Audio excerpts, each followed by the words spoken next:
किसी भी इशारे पर 2 मिनट के लिए ब्रेक लगती है तो 4 भिखारी आपकी गाड़ी का शीशा बजाते हैं। अब बाज़ इशारों पर, टूल प्लाजों पर लिख के लगा दिया गया है ये पेशावर भिखारी हैं, इनको खैरात ना दें। लेकिन मेरा सवाल ये है कि उन सारे भिखारियों को एक जगह पे खड़ा करके पूछना किसने है कि तुम भीख क्यों मांग रहे हो? उनके घरों तक उनके साथ किसने जाना है? कौन आदमी है जो जाके उनसे कहेगा कि जनाब तुम क्यों खैरात के लिए खड़े हो, तुम्हारी मजबूरी क्या है? क्या रियासत की, हुकूमत की, ताजर की, मालदार की, तगड़े आदमी की ये ड्यूटी नहीं?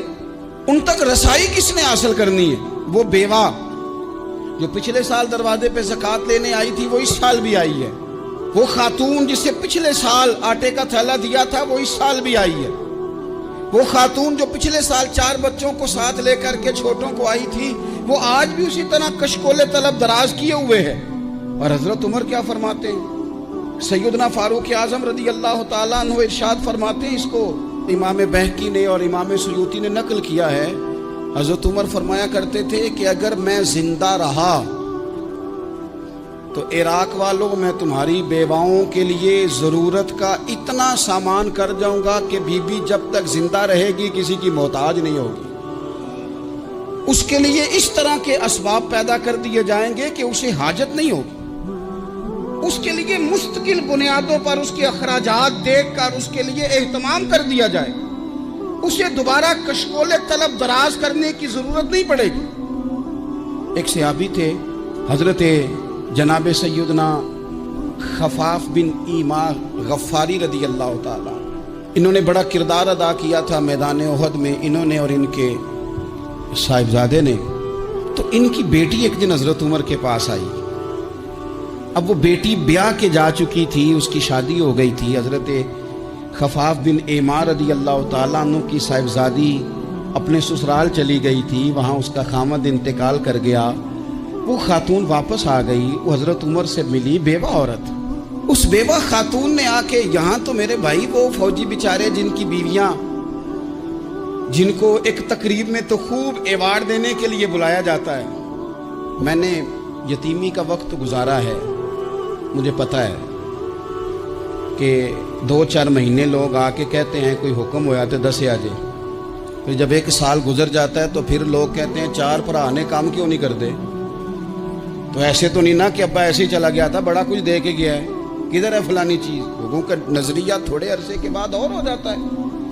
आपने बड़े बड़े शोहदा के घरों में एवार्ड तो दिए, क्या कभी आपने पलट कर दोबारा गौर किया कि उनके बच्चे कहाँ हैं, उनकी बेवा किस हाल में है? वो जमाने की तेज धूप और तेज आंधी का मुकाबला कैसे कर रहे हैं?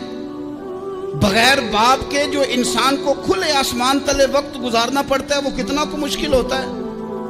वो किस तरह टाइम गुजार रहे हैं ये कभी सोचा लोगों ने? यहाँ तो निरंगी सियासत दौरान तो देखिए मंजिल उन्हें मिली है जो शरीके सफर न थे, जो निकले ही नहीं थे वो मंजिल तक पहुंच गए, और जिन्होंने जवानियां गुजार दी वो रास्ते में रह गए। हजरत खफाफ बिन ईमा की साहिबजादी बेवा होके आ गई, बच्चे साथ थे। सरेरा जनाब उमर से मिली और मिल के कहने लगी, हुजूर मैं उस सहाबी की बेटी हूँ जिन्होंने ओहद वाले दिन अपने बेटे के साथ मिल के मुआसरा किया था। बच्चे मेरे यतीम हो गए हैं, मैं बेवा हूँ।